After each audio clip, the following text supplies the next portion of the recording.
বছরে একবার যে ভাগ্য নির্ধারণ করা হয়ে থাকে আমাদের সমাজে বহুল প্রচলিত আছে, সেটি শবে বরাতে হয়।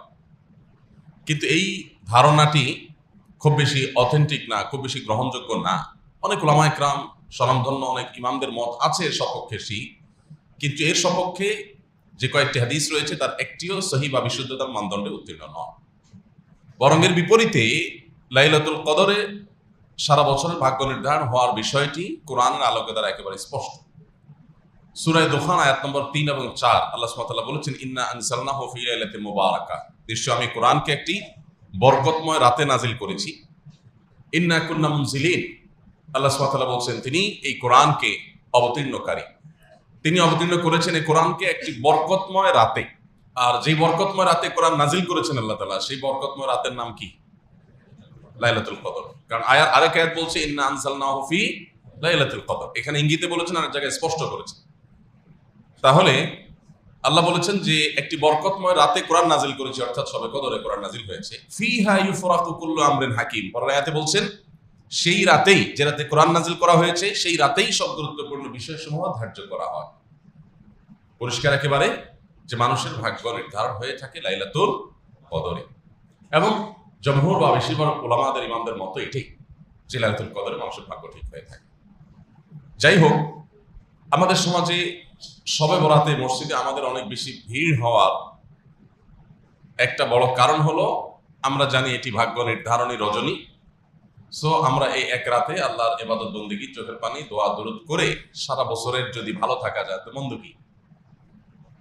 এক রাতের দোয়া দরুদে যদি সারা বছর ভালো থাকা যায়, এটা তো ভালো প্রজেক্ট, লাভজনক প্রজেক্ট, লাভজনক ডিল হয়ে গেল। সেজন্য আমরা সাধারণত এই রাতে বেশি মসজিদে ভিড় জমাই। আল্লাহর মাগফিরাতের আশা যদি ভিড় জমাতাম তাহলে আলহামদুলিল্লাহ, সেটা তো অনেক ভালো ছিল।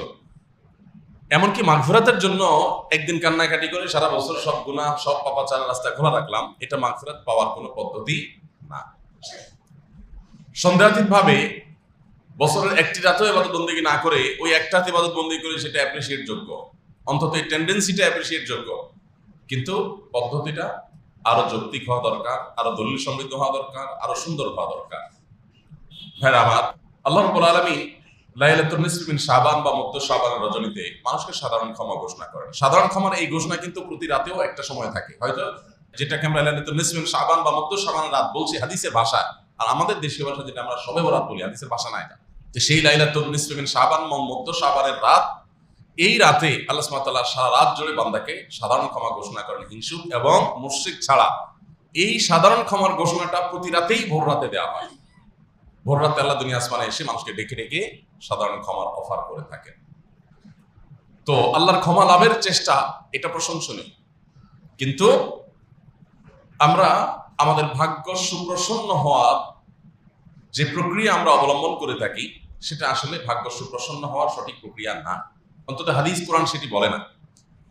আজ আমরা সেজন্য আপনাদেরকে এমন কিছু আমল, এমন কিছু কর্মসূচির কথা জানাতে চাই, যে আমল এবং কর্মসূচিগুলো আমাদের নসিবে ভালো কিছু যেন লিপিবদ্ধ হয় তার জন্য সহায়ক হবে।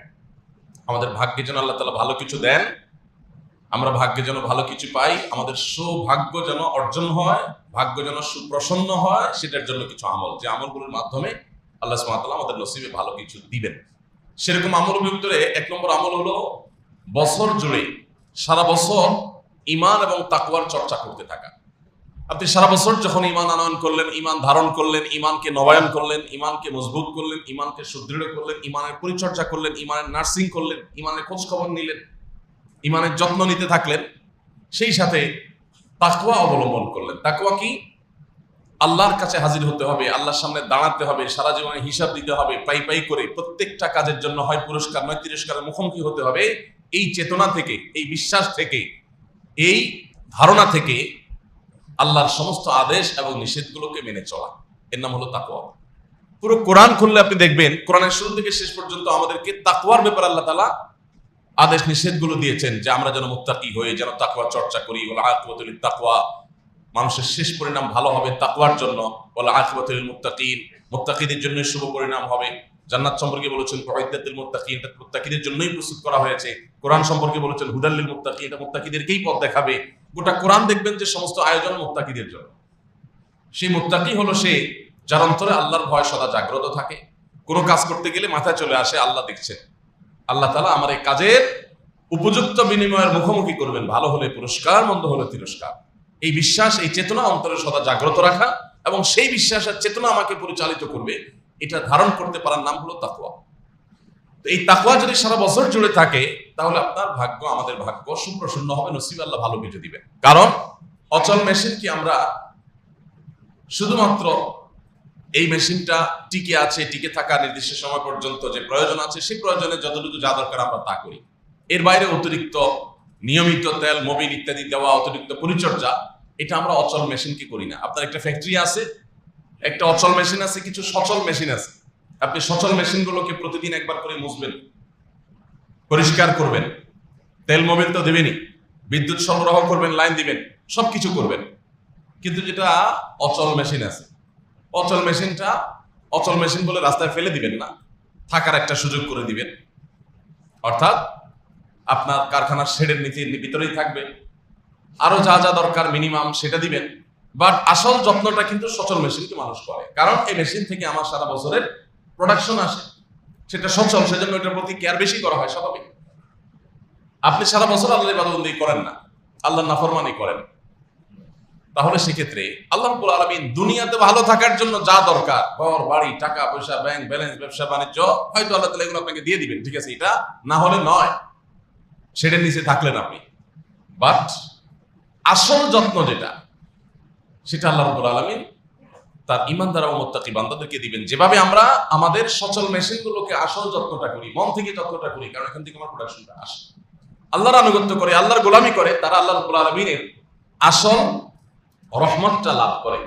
আর যারা আল্লাহর প্রতি অবিশ্বাসী, তারা দুনিয়ার টাকা পয়সা, ভোগ বিলাস, সেগুলো হয়তো মুমিনদের চাইতে অনেক বেশিও ভোগ করে, কিন্তু আসল যে প্রশান্তির মূল চাবিকাঠি, অন্তরের সুখের যে মূল চাবিকাঠি, সেটা আল্লাহ তাআলা তাদেরকে দেন না। এই জন্য সকল যুগে, সকল সভ্যতায়, সব সমাজে আল্লাহর প্রতি ঈমান আনা মানুষগুলো তুলনামূলকভাবে মানসিক প্রশান্তি বেশি লাভ করে, তাদেরকে আল্লাহ তাআলা সুখটা বেশি দান করেন।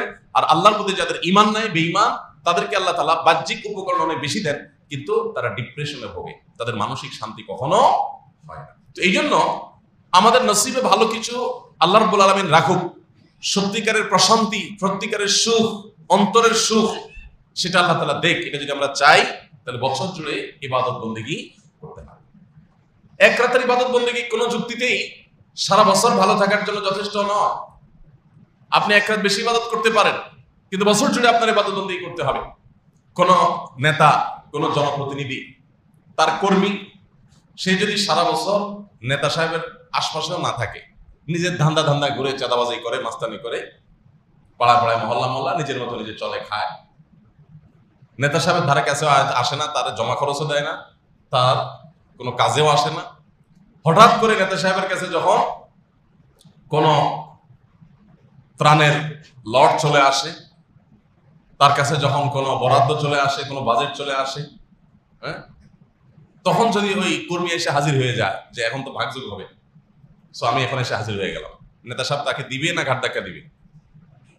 যেই কর্মী সারা বছর কাজ করেছে, ডানে বামে ছিল, আগায় যোগায় দিছে, নেতা সাহেবের হয়ে কাজ করছে, সেটা চাঁদাবাজি হোক, ভালো কাজ হোক, মন্দ কাজ হোক, নেতারা যেসব করে, যদি সেই কাজগুলোতে নেতা সাহেবের সহযোগী হয় কেউ সারা বছর, তাহলে নেতার কাছে যখনই কোনো বরাদ্দ আসবে, যখনই কোনো বাজেট আসবে, যখনই কোনো রিলিফ আসবে, তখন সর্বাগ্রে ওই কর্মীর জন্য একটা বাজেট রাখবে, কারণ ওরা ঠিক রাখতে হবে, নেতাগিরি করতে হবে, ঠিক না ঠিক?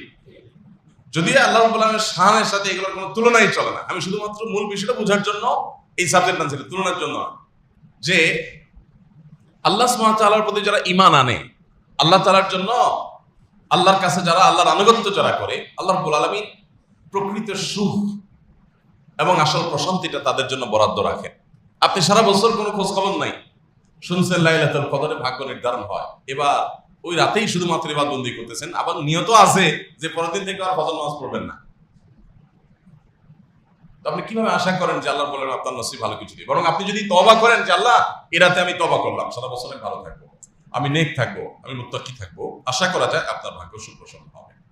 তাহলে এক নম্বরের আমল আমরা পেয়ে গেলাম, সেটা হলো বছর জুড়ে ঈমান এবং তাকওয়ার চর্চা করলে আল্লাহ সুবহানাহু ওয়া তাআলা আমাদের নসিবে ভালো কিছু দিবেন।